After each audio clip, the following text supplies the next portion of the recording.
Ni nani ambaye angeweza akasimama akafurahi kwa vitendo hivi tunavyofaniziwa na bado akacelebrate wakati watoto wetu wanakufa njaa kule, watu hawana vyakula, saa nyingine hawana maji, mahospitali hana madawa, usafiri ni shida, tunafukuzana na watoto maskini kuwaomba kodi. Hii kodi ambayo iko pale tumepewa na Mungu hatuishughulikii. Ni unyama. Na kama ni dhambi, hii ni dhambi kubwa. Mimi ndugu zangu, nilipozungumza kwamba hii lazima we have to fight for this, sio kwamba mimi sina damu. Nina damu, lakini damu yangu haina faida kama wananchi wa Tanzania walionichagua kwa moyo wao bila hata kuwahonga, na Mungu akawabariki kwamba mpeni huyu, halafu nisimame pale nikawe mmoja wa wasaliti.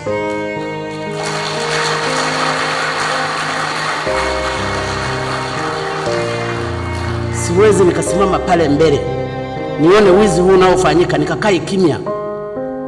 Nitaulizwa siku ya mwisho wangu. Nilikuwa najaribu kunaungana na Mheshimiwa Waziri Mkuu na Makamu wa Rais. Sasa nakwenda kusema nini? Niseme nini mimi kwenye ripoti kama hii?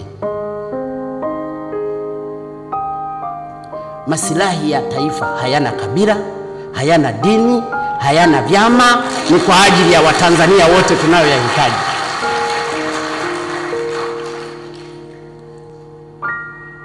Saa nyingine nikizungumza openly mnaniona mimi mtu wa ajabu, lakini ni vyema angalau nizungumze machungu ninayoyaona kwa ajili ya Watanzania kuliko kukaa kimya.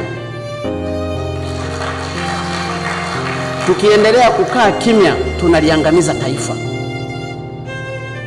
Ukimya wetu na kuoneana aibu tumeendelea kuliangamiza taifa. Tutakuja kujibu mbele ya Mungu. Hata makaburi yetu yalistahili kupigwa. It's really painful. Ukienda leo mtaani ukaangalia watu Kariakoo, nenda Manzese, nenda wapi, nenda mikoani, unaweza ukaona maisha ya Watanzania walionayo ni ya mateso. Nenda katika kila mkoa. Mimi nimezunguka Tanzania nzima wakati nikiomba kura, mpaka nilikuwa najiuliza kwa nini hata ninaomba hii kazi.